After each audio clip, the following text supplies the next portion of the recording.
Welcome, everyone, to Geeks and Grounds, a monthly podcast and game club where we play games and brew good conversation together. My name is Jenny.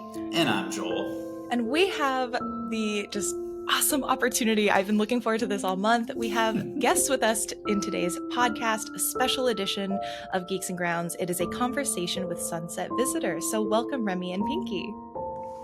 Hi. Hi. Hello. For folks who may be unfamiliar with not your game, but maybe Sunset Visitor, could you introduce your studio as well as what you both do at Sunset Visitor? Yeah, Sunset Visitor is a indie video game company based in Vancouver, Canada, and we focus on telling diverse stories through the lens of speculative fiction. Yeah, so I am the creative director and founder of the studio. Yeah. And I'm one of the narrative designers and writers. Yay. And so we have been very excited because, as you both know, we've been playing 1000xRESIST, which is, I think, your first commercial title together as a studio, which is outstanding. And we've been digging in, so I know we have a lot of questions that we would love to talk with you about, just to get into not only the making of the game, but some of the questions that I think the game poses. And we've got some community questions sourced as well that I know folks are very eager to hear back about. So just to ease us in, I'm just curious because we're not too far away from the launch of the game, but I think maybe far enough where you've been able to take a breath, hopefully. How has it felt to finally release and see folks engaging with what you've created? I've just been saying it's been really wild to see. I mean, even watching the podcast as you've been doing it, and then seeing people kind of really dig into it in a way that I didn't 100% and I hoped for, but actually to see it and to see fans talking to each other about it, that's been super wild to me. That's a new experience for us.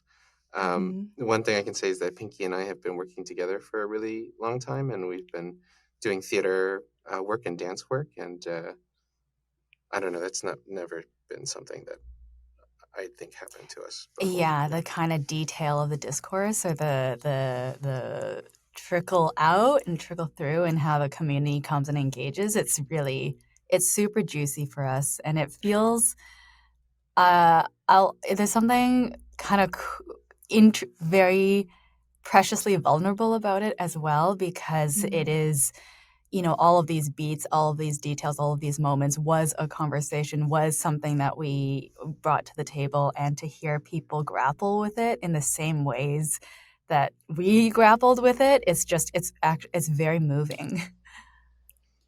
Yeah, so grappling that feels like the right word for sure. Yeah. More than one person coming together and trying to work through something. Yeah, totally.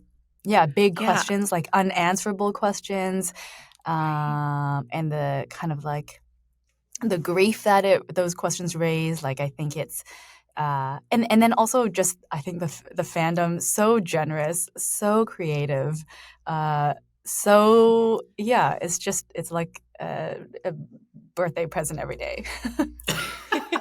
Yeah, well, the fan art too. The fan art, we've been seeing fan art and reposting fan art. It's just been oh my God, that's never happened. Do you have a favorite moment, or a moment where you realized oh, this is more than maybe what we had anticipated? Or has there been a moment like that for you, or has it still been a continuous process of every day waking up to a new Christmas present, essentially?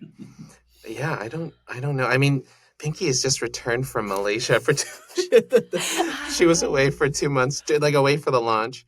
And so I think the IGN review was, I think, one of those moments where we were like, oh, wow, that's intense. But I think it's the fan art, starting to get fan art was oh, that's wild to me. And or even seeing somebody there was an article by Castell Please that I keep referencing Mm-hmm. about how this game could be for a generation that doesn't yet exist. And Mm-hmm. that was a moment where I was like, oh, geez, that's intense. I, I didn't Yeah. expect this kind of degree of writing about it, like so close to the release of the game. Yeah. I think I'm very excited to get into that because I think now that, we finished the game.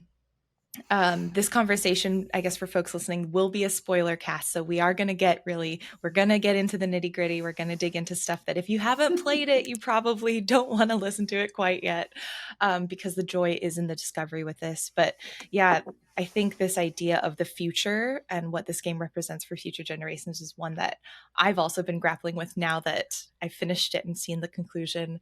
But really briefly starting maybe a bit at the beginning, which is interesting because this game jumps like it's I'm like, Where the is the coherency, beginning? where is it? I don't Turn it's around to there. scare play. It's our turn now.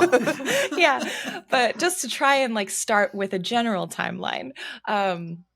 Can't promise we'll stay there, but how did this game come about? Like, what inspired you to create something like this, especially in this time period? I feel like Sorry, what do you mean by the time period? I think because I imagine when you were creating this, probably development was happening around 2018, 2019 into COVID, I imagine. And so Oh, I like see, I see. this felt very much a game that was a product of the time we lived in, or that we are living in currently, and in many ways projecting out into the future. So I'm curious, like, what about this game for you meant that it had to be made right now versus any other game that you could have made? I think this kind of started. So development on this game started in 2020, and or like the prototype of it anyway. So the very first Mm-hmm. prototype, um, and that was actually made in COVID. So um, at the time, I was prototyping something else instead that was more about retail theft. and Mm. and then there was some degrees of confronting like late stage capitalism and things like this. It was set in 2008, but Mm-hmm. what happened during the pandemic, at least for me, um, was there was a turning point. I think this was very specifically when the Canadian government turned around and was like, hey, we're going to do this thing called CERB, which is the Canadian Emergency Response Mm-hmm. Benefit, um, where it felt like the future was like rushing forward all of a sudden, Mm. because they hadn't told us that something like this, which seemed very close to something like a universal basic income, was not possible or really easy to do. And but then all of a sudden they kind of did it overnight, um, and that was the beginning of where I felt like the thing that I was making, the prototype, was out of touch with what was happening in the world, and Mm. switched over to working on what would become the 1000 times resist prototype. Um, and it was a really big disconnect between how we were entering some new phase of something during 2020, um, that I felt like I had to abandon all the things that I had been working on up until that point. Mm. Like it didn't feel right to try to continue some of the stuff that I had going on at the time. And then eventually, um, Pinky came on board, I think around 20 late 2020 or something. Yeah. That summer? Yes, like or maybe the winter, I can't remember now. I cannot. Yeah. We were hotboxed in that room. It was so warm. Yes. Yeah. Yeah. Yeah. Oh, but we still couldn't meet. We had to be on the Miro Yeah. because because you couldn't be in the same room together. Yeah. And so Mm-hmm. it would have been Yeah, it was like fall maybe 2020. fall. I remember it being very dark Yeah. all the time. So yeah, that was kind of something where, like, as you say, the game is completely born of the time that it was of that time. And then additionally, there was lots of stuff that was also happening simultaneously in Hong Kong Right. in 2020. So there was this all of that stuff was really accelerating in a way. It just felt history was accelerating and like pushing forward in a way that was like, oh my God, how do we hold on to, how can, it made everything that a lot of the plans, at least for me, that I had artistically prior to 2020 seem not engageable anymore, at least for myself. So, and maybe in a couple more. Oh, sorry. Go ahead, Joel. No, you're good. And also, I think when I think about the prototype, like it's pretty COVID-y. It's pretty post-apocalyptic. It's it's pretty spooky and yeah. So I think that all the hand washing and the mask wearing, like I think that yeah, everything accelerating, and then simultaneously, funny enough, I think CERB and COVID allowed Remy to be locked in his room for 9 months in order to birth the prototype in a way that I think couldn't have happened otherwise. And then funny enough, on the flip side for myself, because I come from I'm a choreographer and dance artist, and so of course couldn't be bringing people together making dance, and so I just so happened to be in writing school. And so I was just furious. I just sat at home furiously writing. And so incredible. So it really, yeah, it is a product of that time. If it wasn't for how 2020 played out, I don't know if the game would have been. No, it wouldn't. The game wouldn't exist. The game studio probably wouldn't exist. The game studio wouldn't exist without the pandemic. Incredible to think about. I think one of the things that's really fascinating to me, both Joel and I dance, like I also do choreography. So it's like this idea of coming from... Jenny was my first real dance teacher. So no way. I used to take from her weekly. It is so wild that this is like one of the first topics of conversation. I'm shook. We should like get together and cypher sometime. Like I would love to just jam with you. Amazing. Yeah, it's wild. But I think there's this what's fascinating to me is this idea of coming from very different artistic mediums and then transitioning to the way that you are expressing yourself creatively through video games, which is like not it's embodied in a very different way. Agency works in a different way. And I'm curious, when you were beginning this game and working on the prototype, what were some of the initial constraints you came across and some of the ways maybe you felt more, I don't know if liberate is the right word, but things that you could have explored that you couldn't with some of the other forms of media? Because I think, Remy, you also come from a composition background. Music composition and media. So what are some of the ways that like you were both constrained, but also maybe freed up to do different things working on a game? Do you want to go first then? No, I think you love this question. Okay. So, when we would be making stage works together prior to this, a lot of the things that I would be doing on those stage works would be sound and light. And, just being able to kind of place lights in a way that are not physically possible in real life is already a beginning of like, oh wow, this I can really get at this in a way that more, for example, the scene in the gym in chapter 1 where it's like, oh, we would love to be able to do that in real life, but there's a degree that we can't do that. It would require a fly grid. Like to like produce it out in my head, it's like we need a fly grid. 25 children. We need 25 children. Right. We need harnesses. We need safety insurance. We need so much insurance for those 25 children.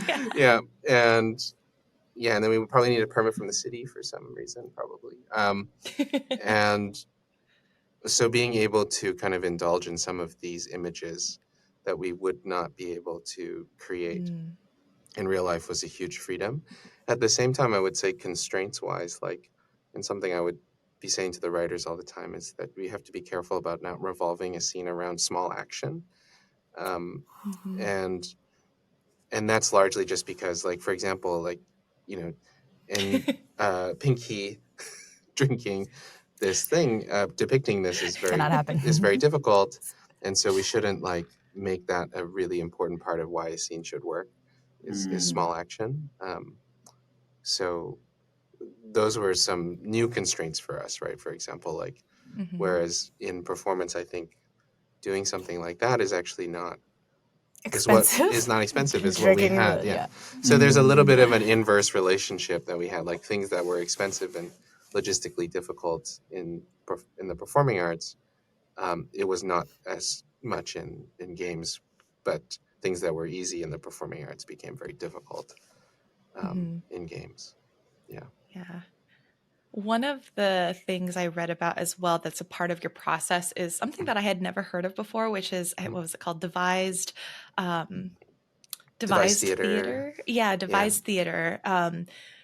Could you maybe, because also I'm very new to it, so could you describe just what that process is and then how that informed your game making process? Because I had never heard of this before and I thought it was really fascinating. And it kind of, on the surface, went a little bit against what I think I hear and was taught about like game production in terms of having Mm. everything super outlined. But then when I delved into it and thought about it more, it felt like it actually was a very natural fit. And I'd love to hear just you talk about what devised theater is and how it informed your process specifically. Maybe and G. No, Hold I on. think Let you me should do pause for it. a second. Maybe Pinky. um, Wants to take that one? No. yeah. Well, I mean, you can describe your process with the work that you just made. Maybe. Um, let's see. So I would say it's very funny because recently we tried to describe, or we had to undergo this process where we were translating at least my theatrical work into Mandarin and realizing that there's also no equivalent for like devised theater. Like it's so interesting. Like, well, how does one actually describe it? Really, it's kind of I think when I say it out loud, it's going to sound like improvising, but really, it's a you. The way that I understand it, or the way that we've done it in the past, both with stage works and with this particular game, you kind of have you're kind of just shooting the shit. You're waiting for something to click, and so all the elements are at play. You're Mhm. bringing in both the dancers and the music and the lighting and the haze and then the devising part is the jamming Mm. until stuff sticks, and then there's a certain kind of following at every turn. Well, what's the next thing that's sticking? And so there's a kind of a certain kind of not even carelessness, but a understanding of the fact that a lot will be offered and proposed on the table, worked on and finessed, and a lot of that will not make the Mm. cut. So that there's a kind of we're following step by step. Oh, what is needed now? What is needed now? So also a kind of listening and a openness to the fact that we don't actually know where we're going. I think maybe that's how I'll speak to it. And I'm sure you perhaps Wow. have a more concise way of articulating it. Definitely not concise way of articulating. For Yeah. me, like I don't have any concise way to describe it. In that, like, I think the biggest thing to always try and emphasize is play and discovery, and to make room for that, so that not there's a degree in which, I mean, this is something that we've talked about as writers to each other, where it's like if we know immediately, if we're just kind of like trying to bring it to a place that we already know what the arrival is, like we lose a little bit of the energy in it. Mm. um, and so that we're always trying to make sure that we are open to a situation where that is not the case, especially when you're breaking ground. Maybe it's different when we're doing editing or rewriting. um, and and that's something in device theater that, I mean, I'm just thinking about the processes that we would undergo. It's like, play and discovery is foregrounded Mm-hmm. over trying to be like we're following a blueprint of some kind, because you make discoveries day to day and you Mhm. don't want to ignore them. Like you want to kind of, and sometimes you need to go away from rehearsal, to be like, it's funny we call it rehearsal, but we're not rehearsing anything really. We're trying to jam out such stuff. Yeah. There's a certain kind of on your feetness. So you're just agile. You're ready to be like, oh yeah, the direction we said we were going is the direction. And then at any point it could be oh, maybe that's not it. Yeah. And so I think maybe we were wrong. Yeah, listening. So there's a element of surprise, I think. We're actually trying to surprise ourselves in some ways. Yeah, when I hear you speak to it. If we know what the destination is, then in some ways I think we perceive that the player would also know, like would feel like they were on a track that was already a given, and that we were kind of spoon feeding why we were all here. But if we could kind of rupture the ground a little bit, if we ourselves in the making were not even sure what is, then we thought that kind of disorienting or that destabilizing had political power and actually had could offer maybe a more interesting embodied experience for the player. And I think it also comes back to maybe a degree of like, and this is something that perhaps it's aesthetically something that we're just maybe interested in performance, is that we don't spend a lot of time pretending.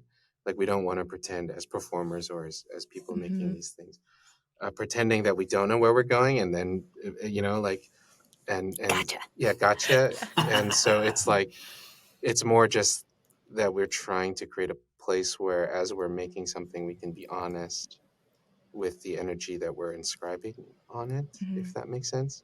And if we can't do that, then we have to we step back and are like, well, why can't we? What's going on? Like, why are we why are we blocked? Why are we blocked? Yeah, if it's hard to write, is it because that's actually not what we should be writing? Like, is the idea actually not? Yes. Yeah. And or honest. Yes. And sorry. It's just so interesting to me that we're talking about this in the context of constraints, because you all have executed with you've used complexity to tell this kind of simple idea over and over again in such a recursive way.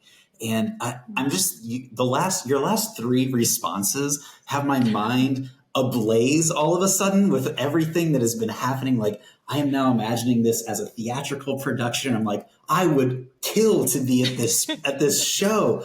I'm imagining how even though you maybe couldn't focus on small actions, you paid such close attention to small moments. Like, I think about some of the end scenes where you have Iris dressed as All Mother having a conversation with her mother in the stairwell. It's like there's not a lot of action, but the moment was so important. And I'm imagining how you balance that. Like with devised theater, at least my understanding at least is, because it's kind of always in motion, you get to respond to your audience in some ways. But with this, you don't necessarily have that level of agility or adaptability. And how did you all balance this? Like, what were the moments that like you were like, this small moment is one that we will not let go. It's too important. And no matter what, it's critical that this small moment we get to really settle into. Could you maybe just talk a little bit about any of those moments that were meaningful for you? That's a juicy question. Thank you. Yeah. The first thing that comes to mind is I do think, in the making, we are live devising, and there is an extent, and I think Remy's composition background did play into creating kind of the skeleton for energy, if nothing else. So we kind of knew along the chapters, some things earlier than others, like where the energy was going, where the flow was going, what were some significant beats that would be something cool to work towards. So we'd have those containers. I think what was difficult for me as a writer was like, sometimes when the container is too big or small, you're like, you get there and you can't do anything. Anyways, I digress though, but because we're talking about small moments we knew we needed, like Do you have a thought? I think very specifically about the ending. It was, the ending was one of the most difficult things I've ever done. Mm-hmm. and and I think one of the most difficult, I mean, I don't know what your experience of the ending is, but like I was really stuck about what to do. We went to that, we like went to UBC and walked around that one day, which helped us crack it a little bit. But it's, yeah, I mean, I think I knew that something like this felt like it needed to happen, something kind of personal, something kind of, because like, as we were getting into the ending, we had to quote unquote resolve to a certain degree many things that were happening. And there was like, Mm-hmm. a degree of high action, quote unquote, that was needed to take place. And then there was also some degrees of like, okay, well, we've been sitting on this occupant stuff for a while, and we're finally ready to talk about it. But at the same time, we didn't want to lose that kind of very grounded personal aspect of it, as well. And then, of course, as you get even further into the ending, when you have to make those decisions, it can become quite heady, and we didn't want that to come come in without that personal stakes, as well. Um, I don't know. I think what you say about the composition stuff is interesting because, I was, when I was younger, I did write a lot of fiction, and then I did go study music composition in school, and I think that was when it actually finally clicked for me. All these things of like, because we when we talk about writing fiction, we sometimes we talk about stakes, we talk about setting this up. There's a lot of abstract machinations happening to make a story work, and like that felt very difficult for me to access before I studied music composition, Mm. where all of a sudden it was all abstract, and then all Mm. of a sudden I was like, oh yeah, right. So Yeah. like these things are always moving in abstraction and in rhythm and in like, okay, how do we actually create Create it. interest and variation just out of more abstract formal elements? And um, yeah, I That's think, just more abstracty. I think what I yeah, sure, will, yeah. maybe the way that I'll add to that is because I'm thinking about some of these small moments that really stand out for me, and we did not preconceive them. Right. We like, for example, the ending, we really knew a grappling, a difficulty discerning who is the villain. Aren't we all the villain? And then a choice. We wanted choice, and we wanted hard choice. So that was early on. But how it's done and who's doing it, Mm-hmm. and how are these conversations playing out was just tappa, like one finger at a time, like Yeah, the section that you're talking about is actually what we call internally the impossible conversations. Mm. And there are Oh. there are like 25. 25 impossible conversations on the cutting room floor. And one of the Thanks ones a that, lot. I'm sorry, one of the ones that We're getting them now. one of the ones that I was really sad to cut was the one between the police and the hamster, Bobo. And so there's a scene where like the police stops Bobo in the street, and it's like, "What are you doing out so late? Give me your name." And then the hamster's like, "Yeah, Bobo Kwan. I'm Bobo Kwan. Like I'm on my way back home." But Oh. And for me, that one was about humanizing the police officer, yeah, which is Mm. something that we don't actually get to do or see in the game. yeah, And so one of those, it was just the directive for me from Remy was, all right, impossible conversations. We think that the ending's just going to be flooded with impossible conversations. Write as many as you can. Go. And so it would. So Wow.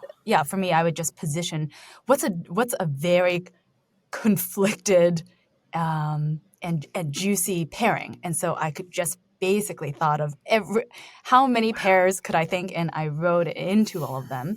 And so, those moments that you speak to is really, it's just kind of like, turning a rock around, like how does one see the other? What do they have to discuss? And especially because by then, like, time has collapsed. place has collapsed, so anything goes. So what do we need to chat Yes, about? I think I remember you were like, oh, what is this? What is this impossible conversations that I have to do? And then I remember being like, oh, this is the writer's gift. Like you can Wet dream. have any character out of For canon, sure.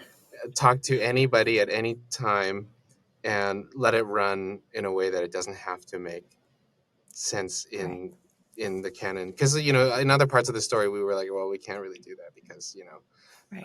we have established that this is not the case. And also because we're playing so many little time tricks, like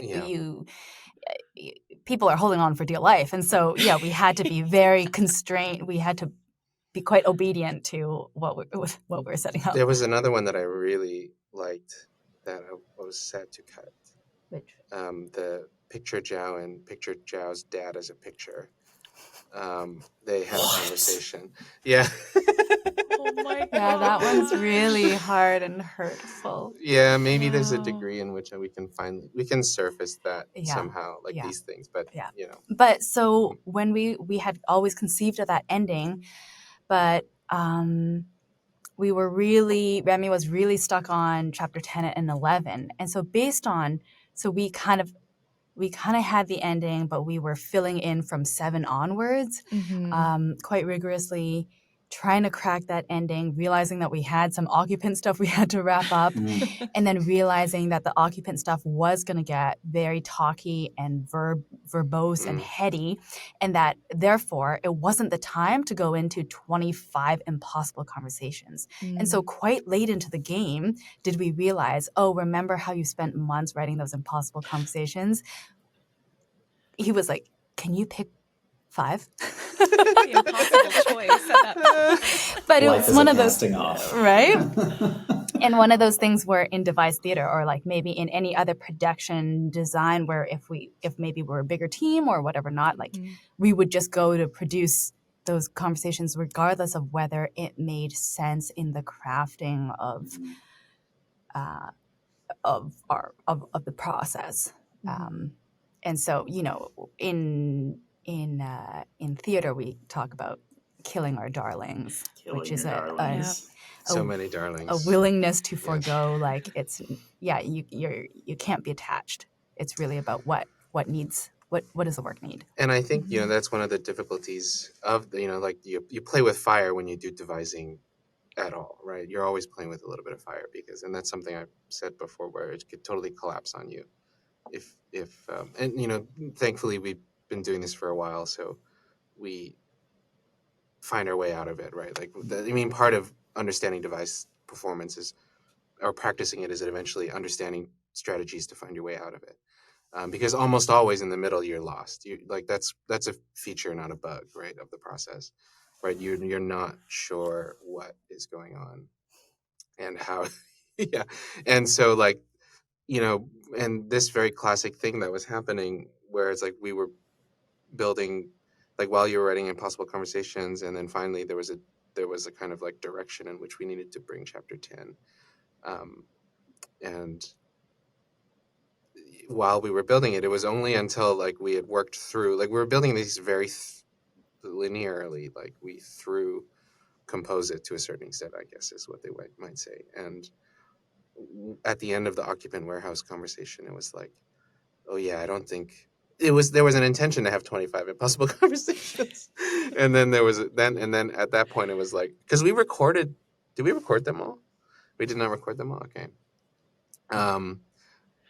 Yeah, it was just like, oh, I don't think we have the narrative energy to do that, and or the way of the pacing we're discovering as we're making it is revealing to us that like maybe 5 really good ones would be really good here.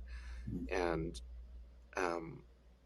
that's just something that, like, if we were not listening to the thing itself as we're making it, we wouldn't discover. And I guess that's another degree of devisingness that is important, is always being like, oh yeah, that my assumption that I made leading into this is completely wrong, and that's common, repeatedly, always happening all the time, right? I don't know anybody who can make an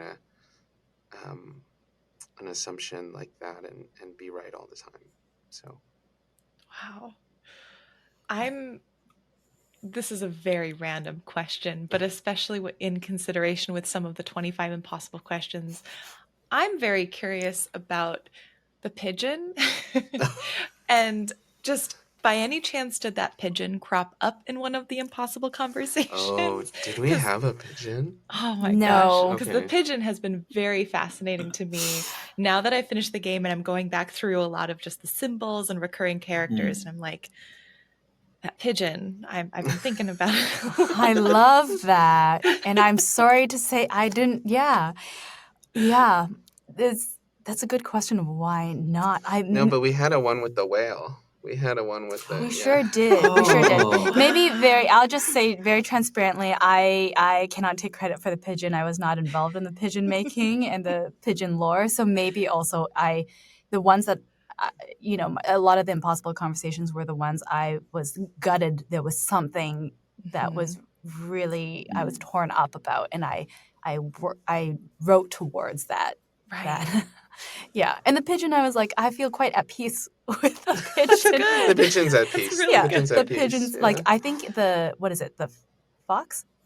The Yeah. fox, I had yeah. more going on for the Yeah. fox. I felt like there was a bit more dramatic tension for me in the fox. Yeah. The pigeon just kind of, yeah. Pigeon's chill. arc is over. The Yeah, pigeon you meet arc, The pigeon, yeah. You meet the pigeon after their arc is Yeah, completed. perhaps. Yeah. I Yeah. love that.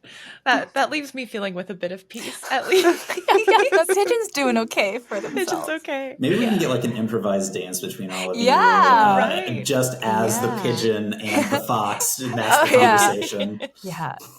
I could see That'd that. be I could see amazing. that. Mm-hmm. One of the things, to go on a slightly different route, but we've touched on this idea of like space and time, like the eras that this game goes through, the sort of collapsing of time, but it all happens within a relatively constrained space. Like the orchard itself is a very big footprint-wise area, but I think at the same time, the entire game takes place either within the orchard or within the confines of the apartment. Very rarely do we go out to other places like the school or, the streets of Hong Kong, which parallel the orchard anyways, but I digress. I'm really curious, what was it like to construct the orchard? Was it a conscious decision to make everything sort of central within this hub, or did this come about as a mix of that sort of devised theater as well as maybe game development constraints? Yeah, Finances. I think there's like a many angles on why this all is. One of the first thing just to say about the way that the orchard came about was kind of something that our art director Kodai was working on, and I think at one point he described he's really into aquascaping, and there was a degree at one point this became kind of his aquascaping project, which it's something that he had mentioned, but it was a collaboration in terms of we were looking at influences of different architectures that we had on the Miro, and we still have that kind of Miro where we were referencing the Omeda Sky building, we were referencing certain buildings in Hong Kong, and just general twisty windiness of kinds of roads in Hong Kong that we've experienced in certain parts of Japan as well. But it was designed as a kind of strange liminal, like what we were calling it internally was like transit core. Like a lot of it was very like public transit, public infrastructure, public space inspired. And in terms of like why we had so few sets to a certain extent is that, and something that I've come to reflect upon after near the end of development was like, okay, well, we had to kind of run this a little bit like a 90s television show, in that we had to kind of work sometimes as writers. Like, I'm sure you've heard this from me before, where it's like, I need you to make a scene work in a place that exists. Or I can build in like a day. So, Yeah. and very functionally. Yeah, very functionally. And this is something that, I know that TV writers deal with a lot. TV writers are not just TV writers, and they're producers as well. And to a certain degree, that's why they were on strike recently, where they were not getting enough time to be on set and getting the production aspect of it, because it bleeds so much into what it means to be a TV writer. Mm-hmm. And so we largely had standing sets, I guess, that we were returning to over. And we really treated that like the orchard, much like I would always reference, like, this is the promenade of DS9. Like, this is like, we're gonna come back to it. Yeah, like, this is the place we're gonna get to know well. Like, stuff will happen here. Like, stuff will happen at Quark's Bar. Stuff will happen at, Ops, I guess. And so that was the same thing with the apartment. I think that was just another set that we kept coming back to. Like, okay, well, both out of necessity and both out of, I think, a desire to return there for what it meant. Yeah, and I think that within those constraints, more can happen.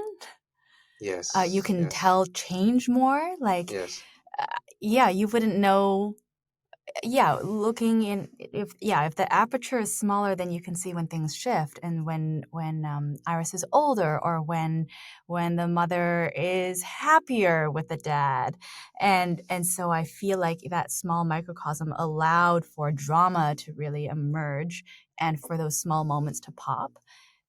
And I also feel like space is very small in Hong Kong. Like, living quarters are really so tight. I just came back from Hong Kong, so I'm also really cognizant of, like, everyone's ankles almost touching all of the time. And so I think there's a level at which we also maybe subconsciously kind of wanted that close proximity of the family. I think something very specific about the apartment was, I mean, this is something we were, I think somewhere in the email that you had sent me, you were talking about human scale. And I think human scale is, like, really important in the way that we thought about space. We didn't want the game to feel that it was not human scale, or that it was like a strange. I just started playing some Monster Hunter Rise, and the village in Monster does not feel human scale to me, right?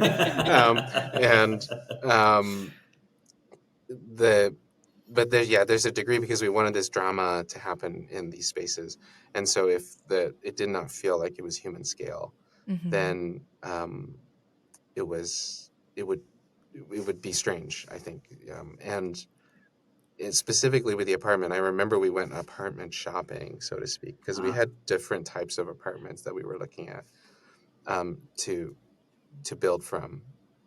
And in the end, we did pick a smaller apartment, I guess. We picked, like, a barely 2-bedroom, like a kind of classic Vancouver barely 2-bedroom, but selling at the price of a 2-bedroom.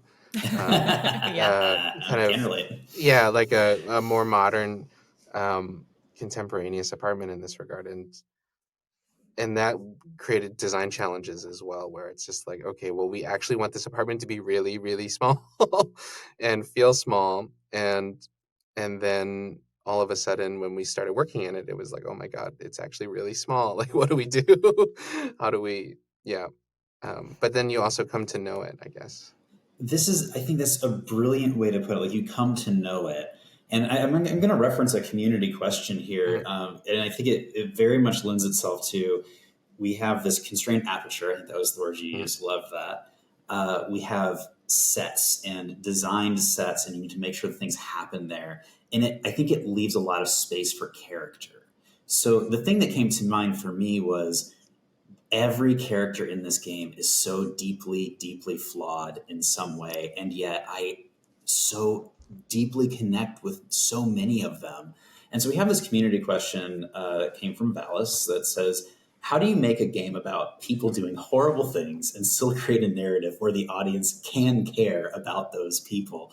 And so whether it's because they're flawed or because they're doing horrible things, like, how did you crack the code on that? How did you make these characters so prescient and still like meaningful for us, people that we can connect with?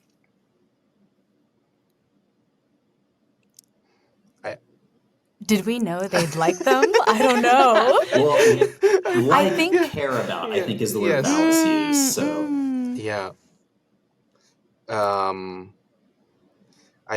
I do think one of the things that we always tried to focus on was just like, okay, whether they're good or bad, these characters are good or bad, or whether they're doing things that are strange or whatever, that they had to be interesting in some form or fashion.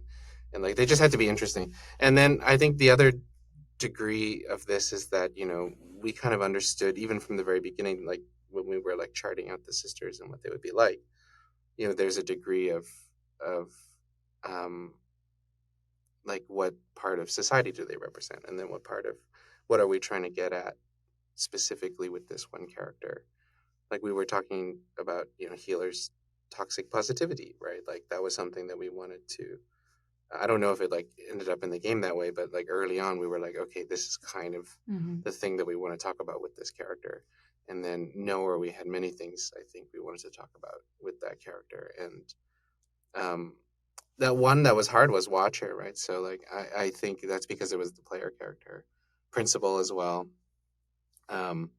So there's some degree of having that at the beginning that, for lack of a better word, they did have some sort of thematic function to exist that eventually but then we would have to, the hard work is to flesh out the character as you write it and make them, moment to moment interesting, I guess. What is your thought?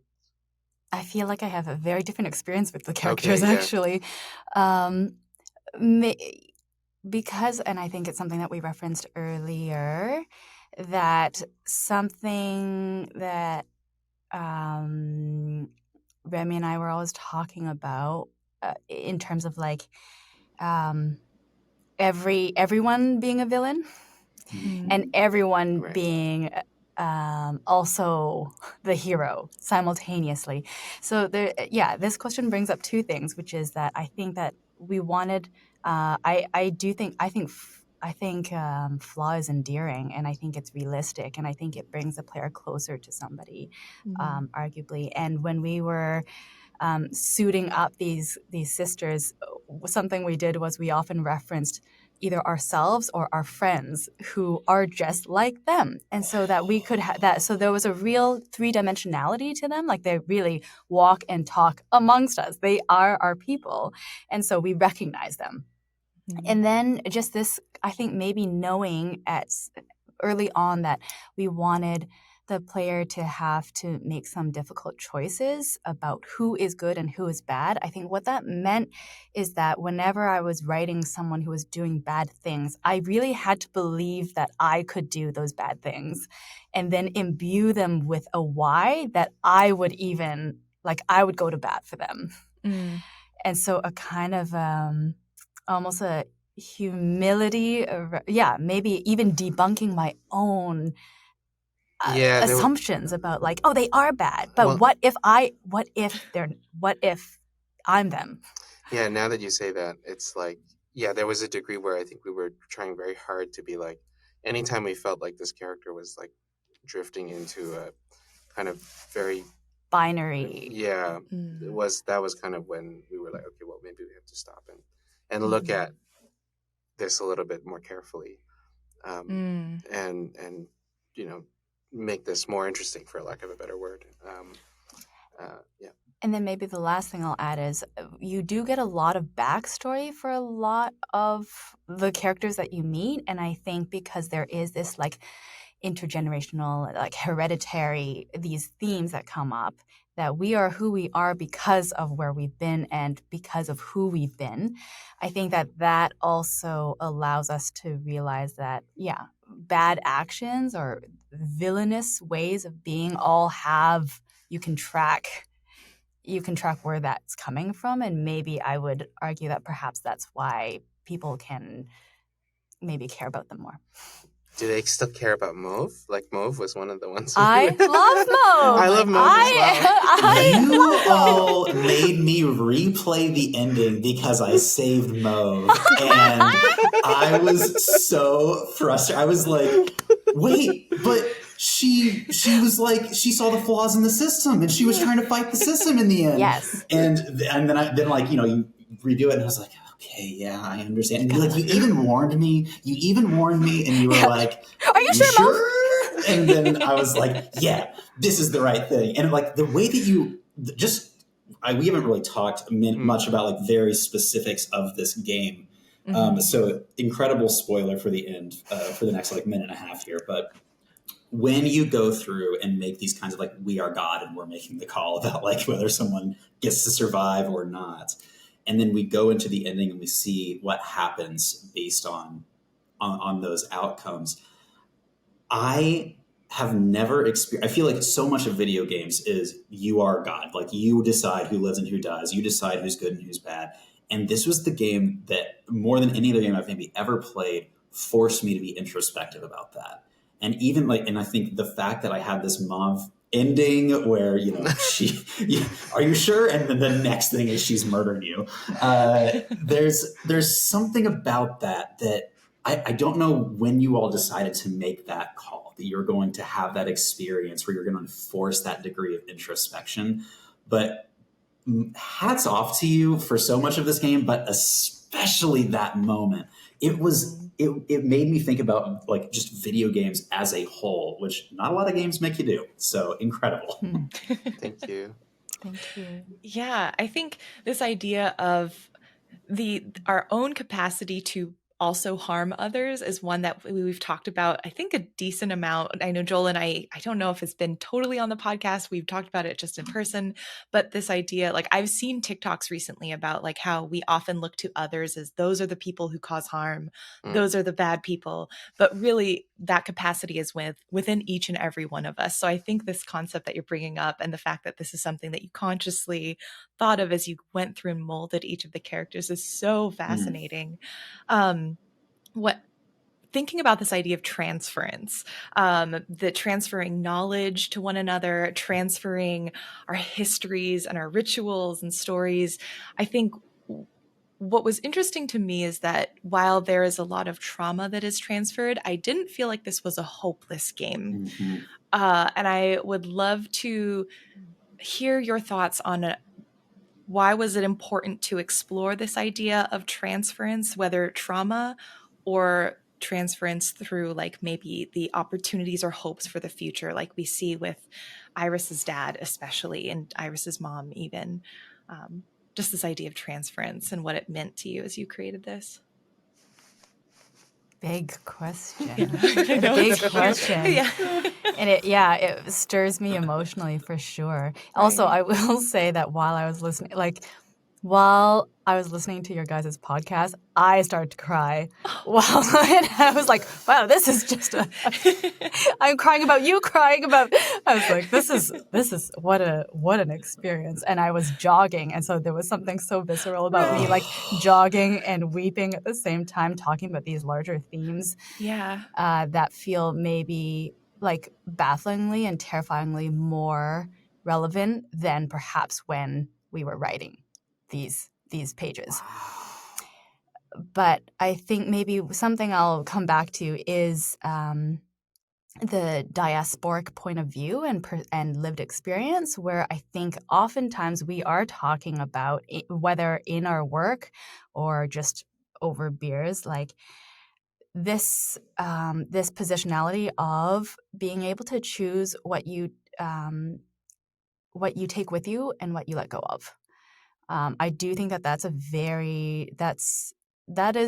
just kind of defines my lived experience as a first generation Chinese Canadian, where you have this objectivity around like the gifts, that knowledge, that transference, but you also have enough distance to see whether you chase it, whether you really grab it and you hold on for dear life, or not, or if you evolve it, or whether you let it go because it was kind of toxic anyways.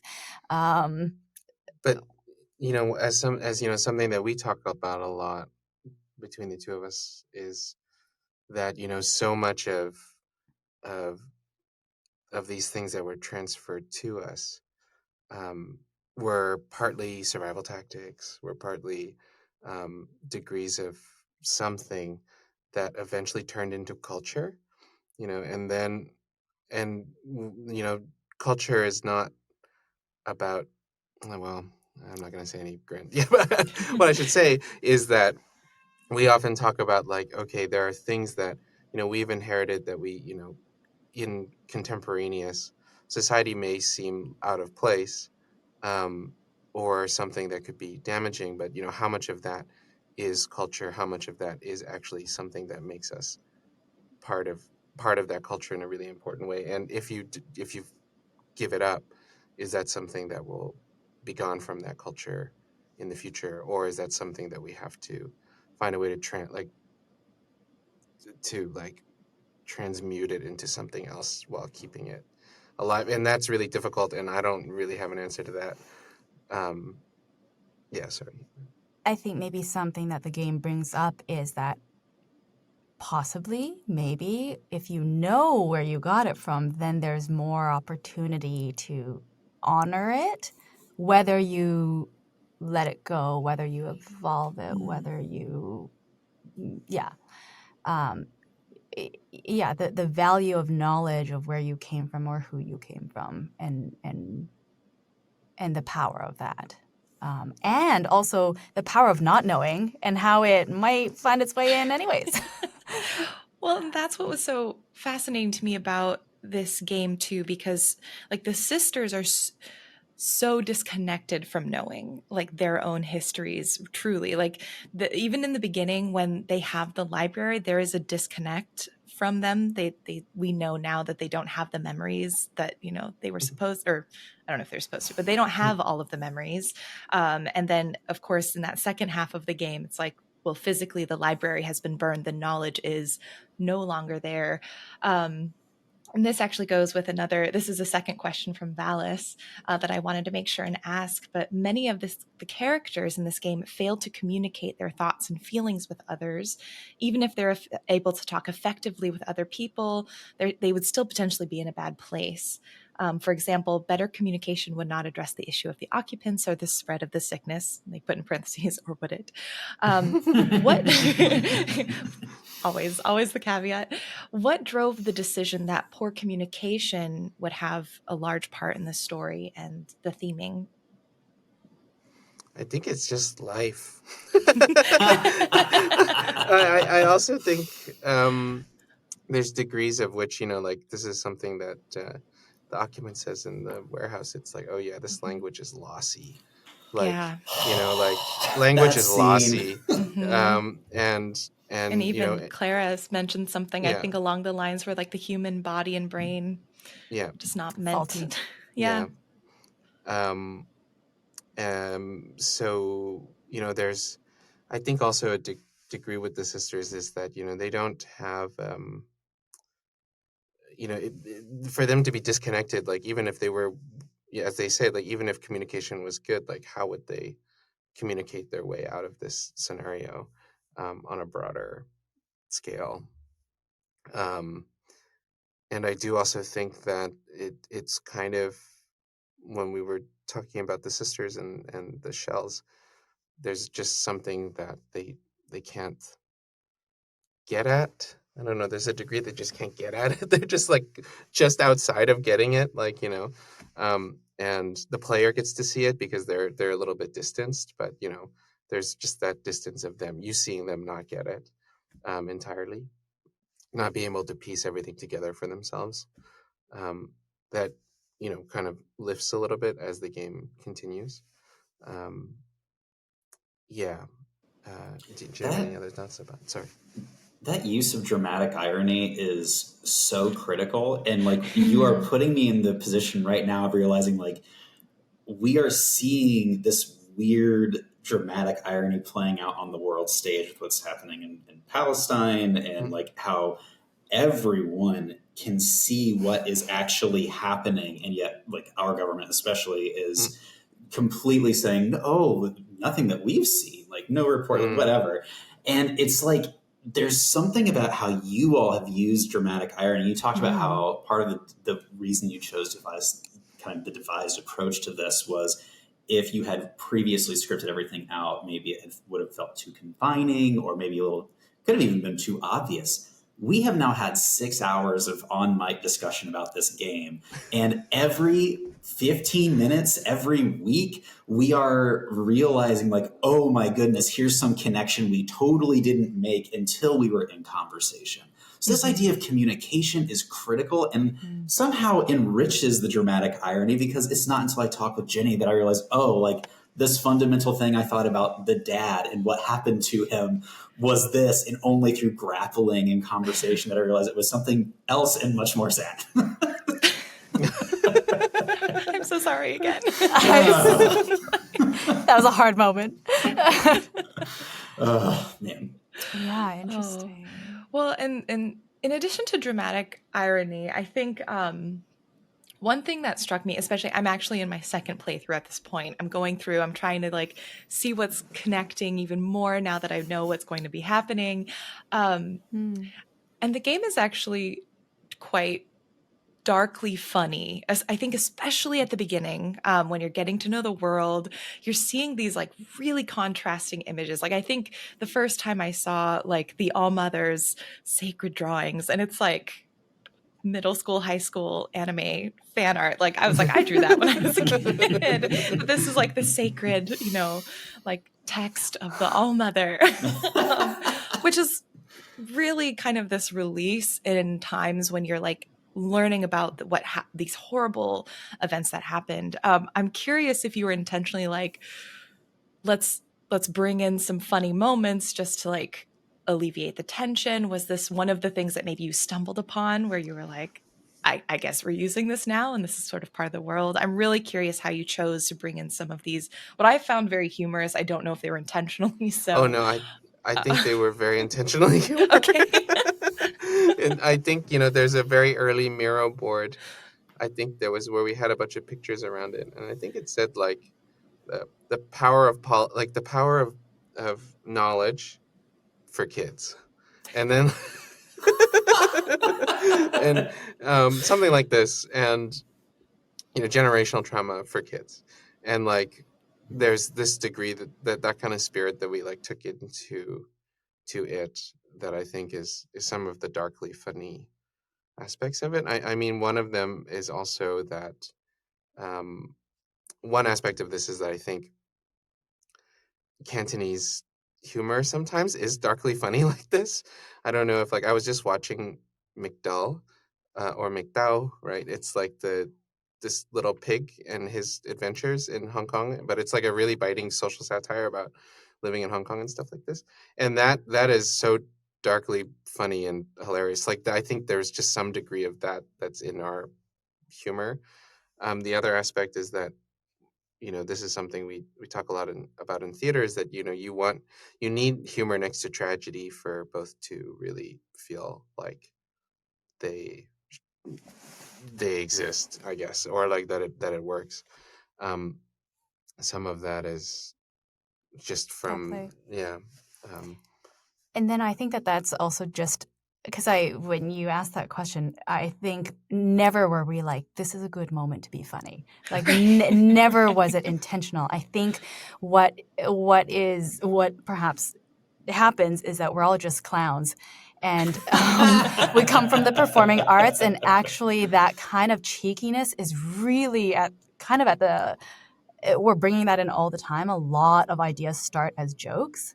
And so there's just, as per devising, it's like you make a joke, you're like, let's go. Pigeon, let's hear more, say more, like, And so I think that just a lot of that makes it in because we like to laugh. Mm-hmm. Yeah, and I think another important part about the devising process that we didn't get to talk about is that, it's really important to be bored. Really important to be bored and not know what you're doing and be bored. Mm-hmm. Because like that's when you begin to play, because you're bored. Mm-hmm. And so when you play, these are some of the things that will come out. That come out, yeah. Mm-hmm. And I think, as you say, it's just like we're just trying to make each other laugh sometimes. Yeah, and that's just how it plays out. Like Unlucky Shell, for example. Like, you know, everybody, like, there's a lot of, it's so, okay, I mean, I feel bad about this. Like, there's so many of these. Unlucky Shell cracks me up. That there's these, like, people who are having a really, you know, and I feel bad about this, like, in the sense that they're having a really, they're really imprinting on some of these characters and stuff like this. And, but for so much of the things that are bad that happen to them, you know, much of it sometimes we find quite hilarious. But that's a degree of tragedy in it, right? That we find hilarious, and so Unlucky Shell being one of them. I feel like that it was actually extremely helpful, like near the end games, like 7 or 8, when you're blue and you meet the Zhao clones for the first time, and the Zhao clones had so much humor to offer, and in a moment where you're like heart pounding, you know, about this kind of suicide mission that you're on, the Zhao clones bring these moments of levity that, yeah, I think really paid off as a part of the Zhao. Toffee, yeah. I love Toffee so much. I think Toffee, like with the direction we gave Sunny, the voice actor for Zhao, of all the Zhaos, was that Toffee was like your hipster record store, kind of person, and you know, you've come to visit her, and she's got some Gen X vibes this way. Yeah, but no, I'm glad. Yeah, like that's an example, I think, where it's like, you know, we want to find the humor inside of the and the idea of many Zhaos is humorous to us. I think, I don't know. I think I was actually really fighting for just one for a while. Yeah, right. I remember, but we needed to populate the place because I think it was a mistake that you had made. You had said Zhaos, and I was like, Zhaos? No. I had I had offered multiple options. Right. Yeah, but we ended up moving towards, obviously, multiple Zhaos, because we thought it'd be funnier. Yes, but I'm just remembering, like, we have all sorts of like nod to theater, like we make fun of theater a couple times, and I think so. Yeah, I feel like a lot of the jokes in the game are jokes that we just like over lunch make, like stuff that we're making fun of at each other, for example, like the not Iris and the not Watcher actress. The understudy that never gets to be on. Oh my gosh. Or even like, for example, the reason why BBF is the way that she is this damning? Can I say this? You can say it. Well, okay, I don't play games, and when Remy took me on board, I was like, why would I? How I barely write, and I've never written for games. I don't even play games. How do you know I can write for a game? And he was like, I read your emails.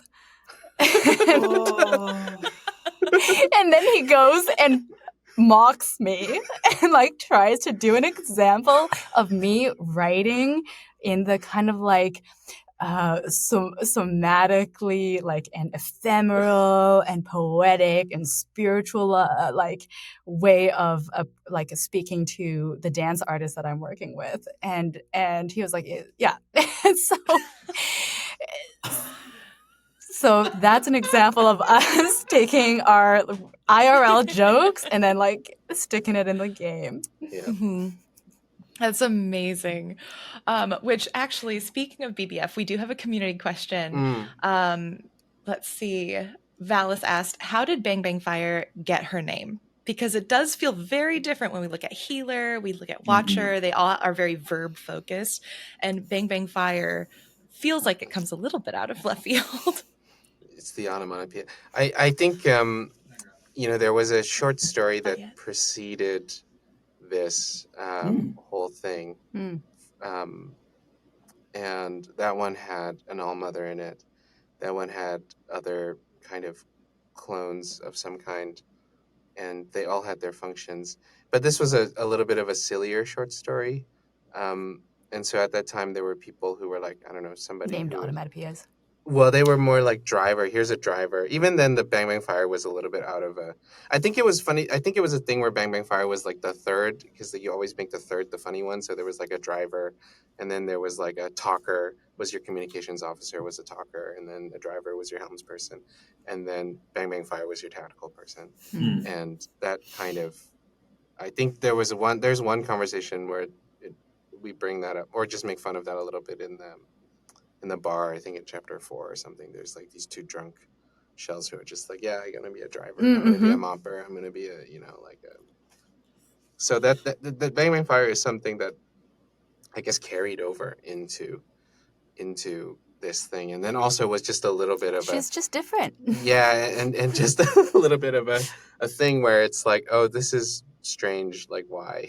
Like another signifier of like, okay, what's going on here? Right. Like what's happening? And I wonder, because she's supposed to be more like military and militant and all violent and stuff, there's something about Bang Bang Fire that like cutesies it up in a way that I think actually, it's like East Coast thing, I think. Yeah, I think it tracks with how she wears her job. There's a little bit of a canonical thing now in the new map where, if you look at the Bang Bang Fire area, it just says Bang Bang. And so there's like some question to be asked about like who's making this map and like what's being heard over there. And Whoa. Yeah, in my head, I always the way I was reading it was especially as we're seeing this, or this world essentially was created through the eyes of a high school girl and through the experience of a high school girl. So I was like, oh, well, as a high schooler, like maybe she's averse to guns, and so like for her, it's just bang bang, like it's just again a little cutesy, like you were saying. I like. It's that. also hard, honestly. Like as we've been talking about this, it's hard for me to picture a better word that isn't horrific to have to say. You know what I mean? Like, yes, exactly. Yeah.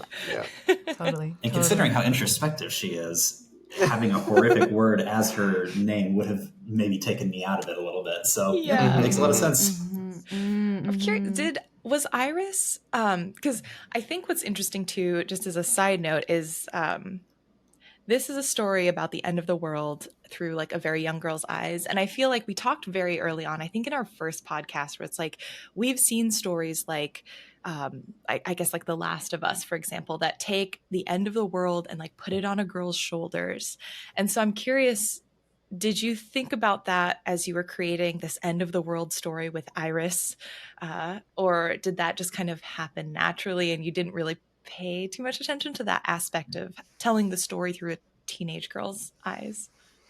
I think it was intentional in the sense that we wanted a society that felt not fully formed, I guess is not the right word, but like in a society that was like, like and a little bit that we thought this was darkly funny that, a religion could exist around, a teenage diary or something like this, or like along the themes of like, for us, it's always the darkly tragic humorous thing is that something, that had meaning loses meaning over a long period of time and gains a weird new meaning that could be more meaningful or less meaningful. I always bring up the last episode of the original series of Adventure Time, where BMO, Shermie and Beth go visit BMO, and BMO's the same.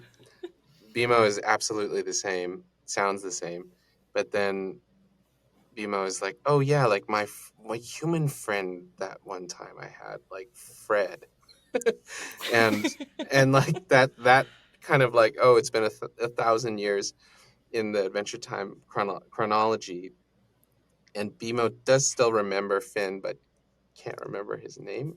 And like up until this point, it's positioned that this is like, the general centrality of like a protagonist is like that you were centered in time at like Finn's time, like throughout the series.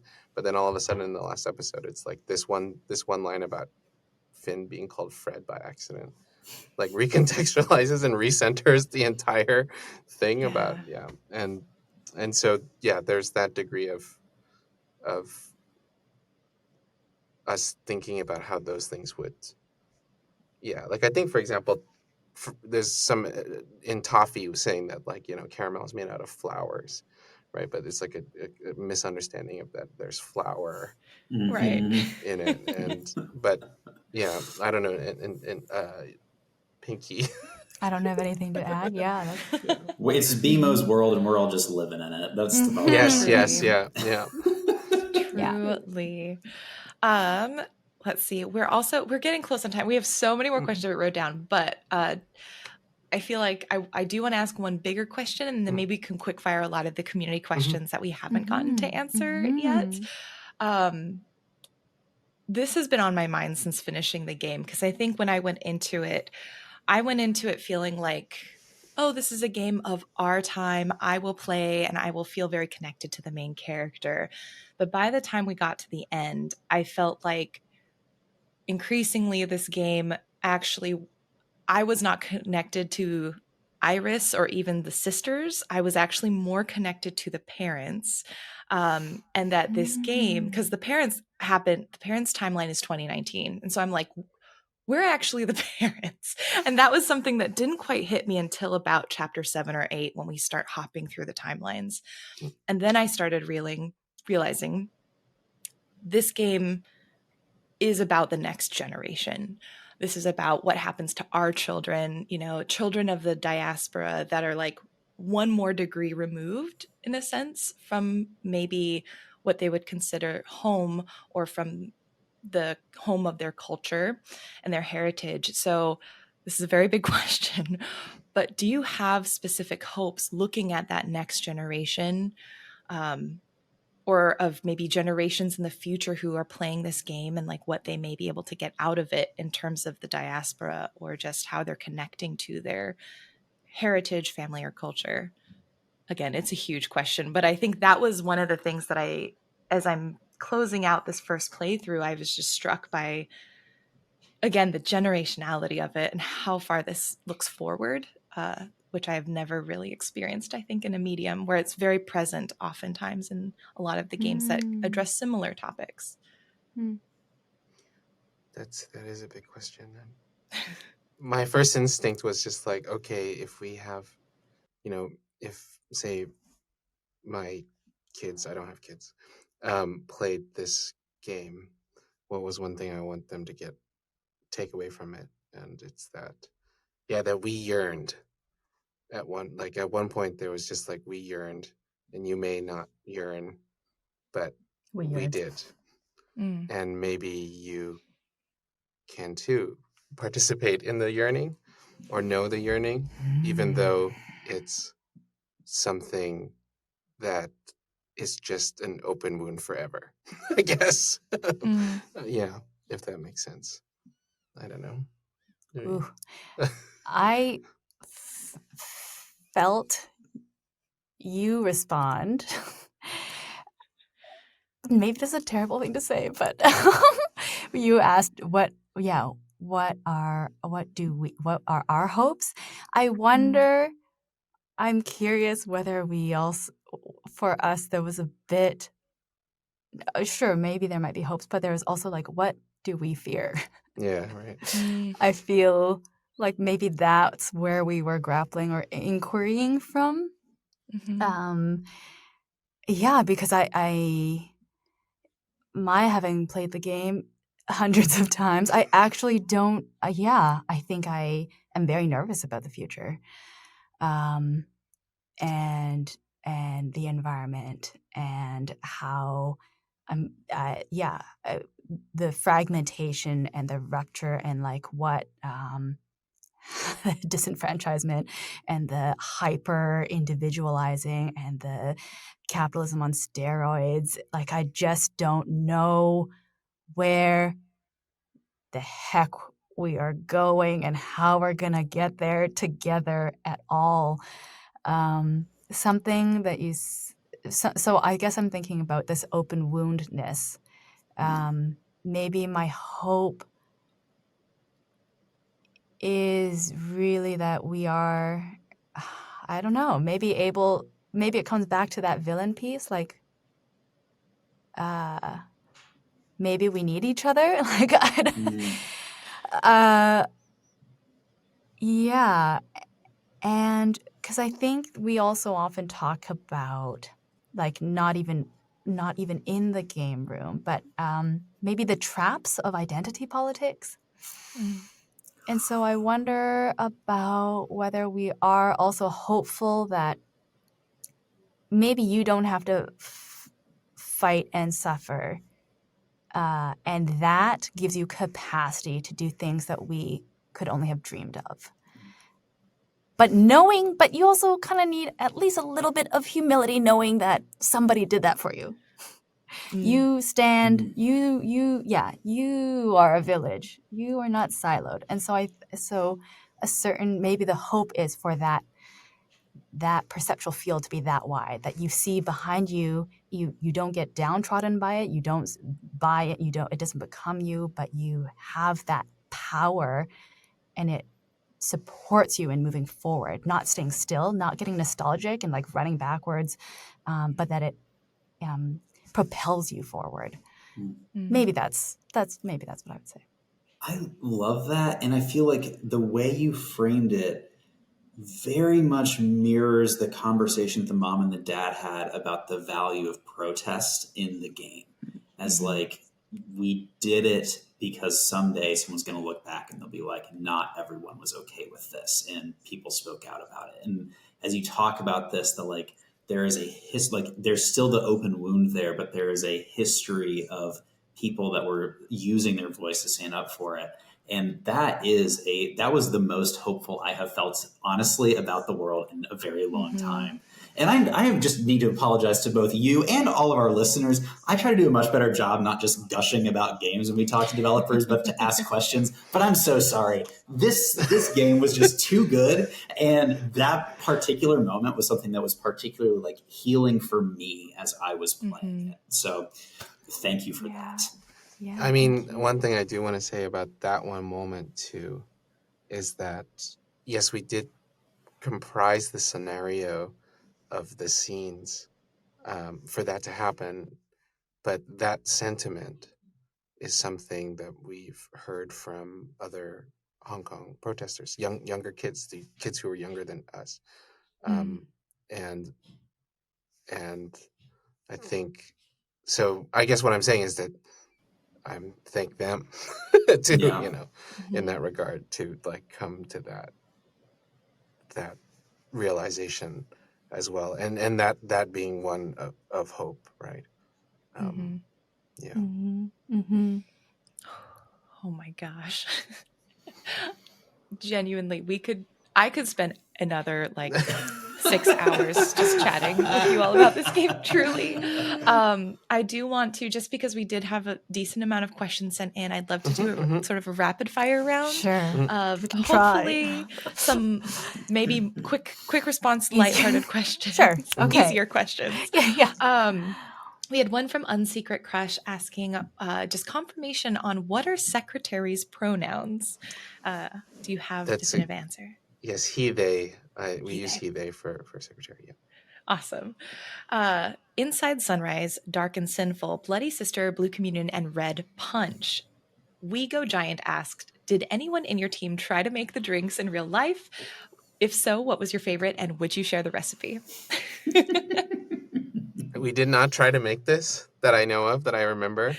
And I think you had a similar question before, and I'm very careful not to give people the recipe to this, because I think these things are supposed to be injected intravenously. Oh, so I don't right. Everyone at home, please don't do that. Everyone, just But I can't. I'm trying to remember the list here. But like Blue Communion was supposed to be like this kind of sapphire tequila or something. I can't remember. And then like Dark and Stormy, Dark and Sinful. There's these kind of equivalent drinks that are like, Inside Sunrise is like Tequila Sunrise, I think. Yeah. Love it. At least the way that we imagine that they may taste, even though it's something that goes directly in your veins. Right. Yeah. So folks, yeah. Okay. I was going to say, did you have any? Yeah, I was going to say, if you have any drinks that you'd like to like share, or any additional, like, I guess what were some of the Red Punch? Was that? Red Punch.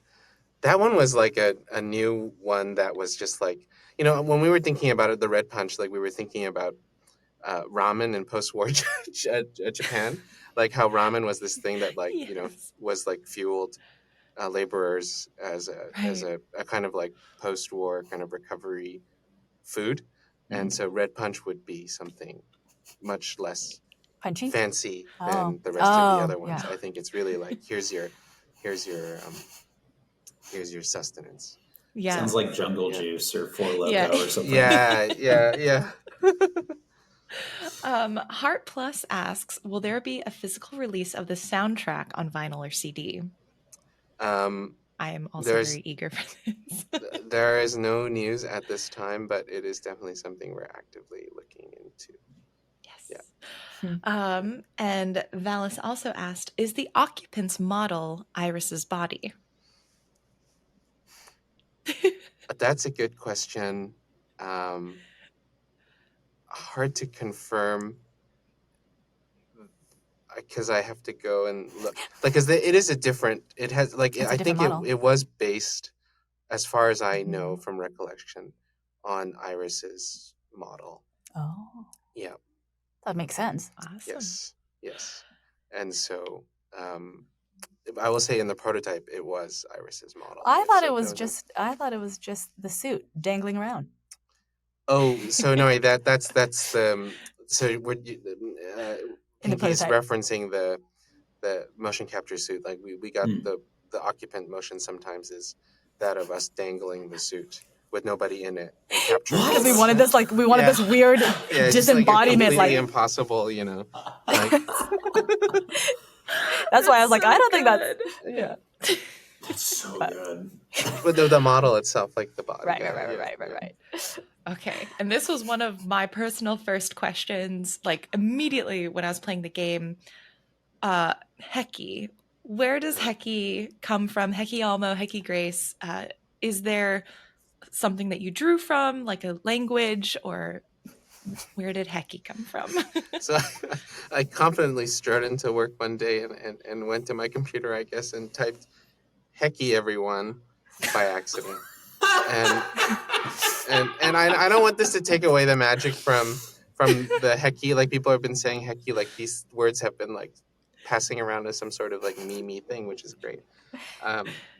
Yeah, he just spelled hello wrong. That's all. Gosh, that's so amazing. And they wouldn't let it go. No, well, I think it just like our other writer, Connor Wiley, he just like loved it. He just took it and ran with it, and then we it was like each other. Yeah, started all capsing it, and then just like it was like, and they must have their own language, and they must have their own sayings. I think then came Hekki Almo, because Almo was just we thought it was funny that you would abbreviate All Mother by calling it Almo. And then eventually just Mo. I think we didn't go with that. At one point we were like, oh yeah, it's just Mo. And so like all of that was from a mistake, which I think thematically makes sense. Yeah. And that's why so we kind of followed it, where it was just like we made a mistake, and it kind of exactly. It kind of rippled then it out. becomes godly. Yes. Yeah, it takes on a life of its own. Yes. Yeah. Now everyone on the internet is using it. The Hekki, they're saying Hekki, and that's great. I like that. That'll be a weird, that would be a wild future if 10 years from now people are just Aliens saying Hekki like, to what? each other. Like, what's going on? What happened? It's so funny. Because again, I originally, when I started playing the game, I was like, haha, 6-1, haha, Hekki, and now like genuinely it's just cropping up in my brain. So 6-1, red to blue. Love it. Like Love it. It's pretty incredible. It's true. I love it. Oh my gosh. Thank you so much for taking the time to chat with us. Again, like I still feel like we only scratched the surface. So just really appreciate you sharing what you did. I can't wait to see what you all come up with next. Before we sign off and let folks go, before we let you go, I guess, is there a place where folks can follow you just for any information on if, future announcements happen, future projects, where can folks keep in touch? Yes. So we have a Twitter account at 1000xRESIST. I'm just spelling that out. And so, and then I also have a Twitter account at Remy, CUREMYSIU. Pinki is not on Twitter, is free. and Hekki Grace. Hekki Grace, But yeah. yes, yeah. And we have an Insta. You have an Insta, yeah. So No, you should say. Oh, we Sunset. do. Yes, we also have an Instagram that's at 1000xRESIST. So yeah, Awesome. those are the places where we'd be tweeting out news and other Information. things and information. Yeah. And any future updates and stuff like this. But what about you? Wonderful. Oh yeah, you can find me on Instagram at Pinki_Yankee. Yay. That's great. Again, thank you so much. For everyone listening, we are going to be starting our new title, our July game next week. Again, we're playing Citizen Sleeper, so get ready for lots more talk about systems, labor, capitalism, all of the above. It's going to be great. But again, really, really happy that we got to chat with you, Remy and Pinki, and I hope you have a good rest of your day. Thank you. Thank you so much for having us. Yes. Hekki All right. Grace. Thanks, Hekki Hekki Grace, everyone.